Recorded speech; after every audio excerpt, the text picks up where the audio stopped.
Episode 1 To My Beloved Thief dimulai dengan orang-orang di Hyeminseo membicarakan misteri Gildong. Mereka percaya jika Gildong adalah pencuri yang jujur yang mencuri dari orang-orang kaya untuk dibagikan kepada warga miskin. Namun, tidak ada seorang pun yang pernah benar-benar melihatnya. Ada yang mengklaim jika Gildong adalah pria tampan, beberapa mengatakan dia adalah seorang pertapa berusia 100 tahun, sementara yang lain mengatakan dia adalah Baekjong. Ada juga yang menggambarkannya sebagai monster berbulu. Karena rumor-rumor tersebut, pihak berwenang kesulitan menangkap pencuri itu.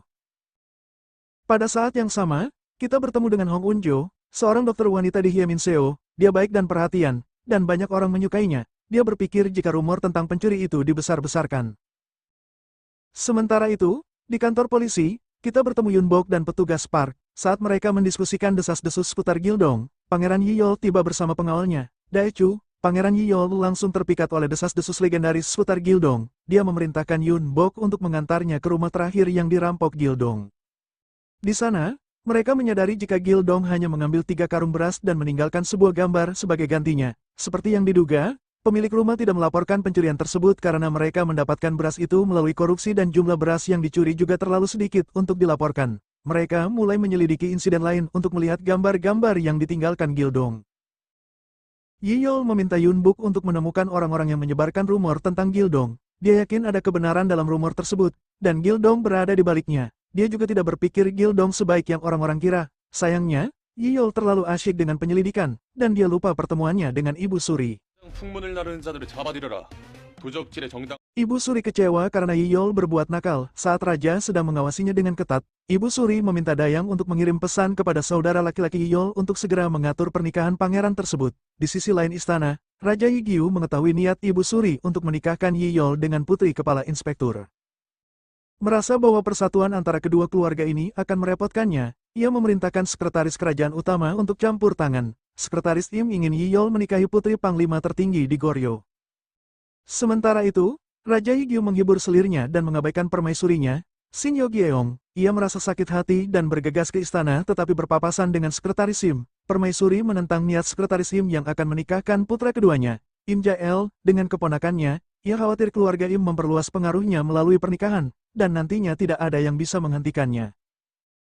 Im Jae sedang menghibur selirnya di perpustakaan dan bertemu dengan tunangannya, Shin Hae-rim. Ia memperkenalkan kedua wanita itu satu sama lain. Tentu saja, Hae-rim merasa sakit hati dan segera pergi. Kemudian, Jae memberitahu selirnya bahwa ia ingin menikah karena cinta.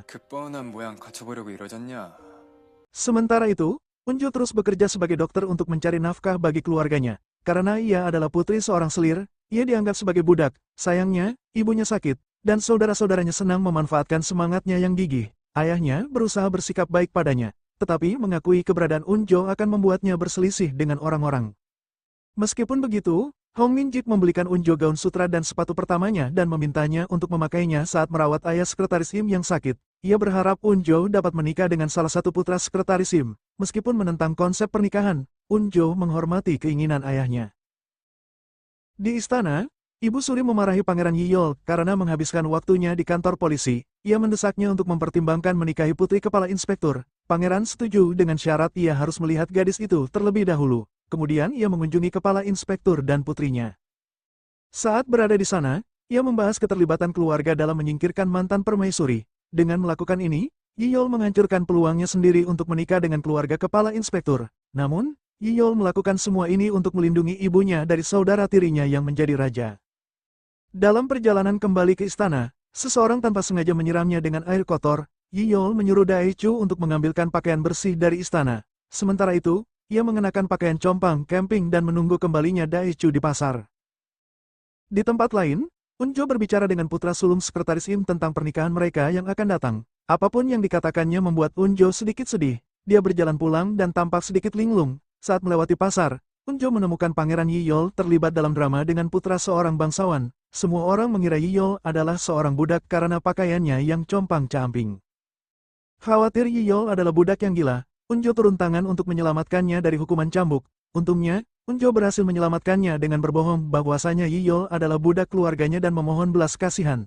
Sayangnya, Yiyol hampir merusak usahanya dengan bersikap tersinggung. Unjo dengan cepat menyeret Yiyol pergi begitu dia melihat saudara-saudaranya berjalan ke arah mereka. Yiyol dengan rela mengikutinya ketika wanita itu menjelaskan bahwa ia bisa dicambuk sampai mati karena berbohong. Setelah beberapa saat, mereka menyadari tidak ada yang mengikuti mereka dan setuju untuk mengakhiri pertemuannya. Yiyol terkejut dengan rasa ingin tahu wanita itu, dan wanita itu mengatakan itu adalah satu-satunya bakatnya. Ia mengisyaratkan tentang kehidupannya yang sulit tetapi menolak untuk memberitahu Yiyol kebenaran tentang keluarganya. Melihat gaun sutra yang dikenakannya, Yiyol berasumsi jika Unjo berasal dari keluarga bangsawan yang kurang mampu. Hujan mulai turun, dan mereka berlindung bersama di bawah sebuah bangunan. Ia terkejut ketika Unjo melepas sepatu sutranya agar tidak kotor. Unjo juga mengatakan kepadanya bahwa ia hanya memiliki satu gaun sutra. Sambil menunggu hujan reda, Yiyol mengatakan jika ia belum pernah kehujanan. Unjo mengatakan kepadanya bahwa terkadang berdiri di bawah hujan terasa seperti membersihkan kesedihannya. Tiba-tiba, Yiyol mendapati dirinya melindungi Unjo dari air hujan yang jatuh dari terpal. Unjo membantunya membilas bajunya dan dengan enggan berterima kasih padanya. Hujan akhirnya berhenti, dan Unjo mengambil sandal milik Yiyol yang akan dibuangnya karena dirasa sudah rusak. Sebelum Daechu tiba, Yiyol meminta Unjo untuk bertemu dengannya pada hari bulan purnama di desa Soha pada malam hari. Yiyol mengaku ingin memberinya hadiah, tetapi sebenarnya dia ingin menghukumnya karena salah mengira dirinya sebagai budak gila. Di malam hari, Dail mencoba membujuk Minjik ayahnya agar tidak memperlakukan Unjo dengan penuh belas kasihan. Dia mengancam akan menjual gaun sutra yang dibeli Minjik untuk Unjo. Melalui kilas balik, kita mengetahui jika Unjo bukan menikahi salah satu putra dari Sekretaris Sim, melainkan ayah Sekretaris Sim yang sedang sakit yang sudah berumur 70 tahun. Sayangnya, Minjik tidak mengetahui hal ini. Malam itu, Unjo menemukan bahwa ayahnya telah melakukan pekerjaan transkripsi selama setahun terakhir untuk menghidupi keluarga.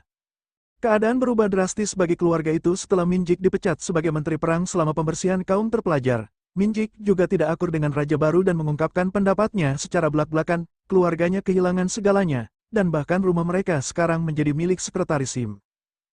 Keesokan harinya, Yiyol kembali ke kantor polisi untuk mengawasi dua orang yang sedang diinterogasi karena dituduh menyebarkan rumor seputar Gildong. Yiyol mencurigai jika wanita itu tahu lebih banyak daripada yang dia katakan dan meminta Yunbok untuk mengawasinya.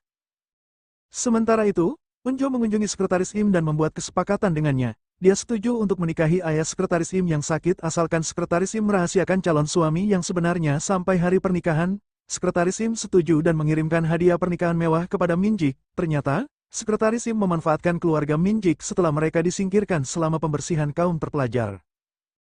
Setelah bertemu dengan Sekretaris Im, Unjo tanpa sadar berjalan ke desa Soha dan menemukan Yiyol sedang menunggu. Unjo memutuskan untuk mengambil kesempatan terakhirnya untuk hidup sebagai seorang wanita. Tiba-tiba dia berlari menghampirinya dan menciumnya. Setelah berciuman, Unjo berlari meninggalkan Yiyol yang masih terkejut dan tampak bingung. Yiyol menyadari jika Unjo telah mencuri ciuman pertamanya dan mulai mengejarnya. Namun, Unjo bersembunyi di balik pohon tepat saat jam malam dimulai. Kemudian, dia bersiap-siap dan mengenakan topeng Baekjongnya.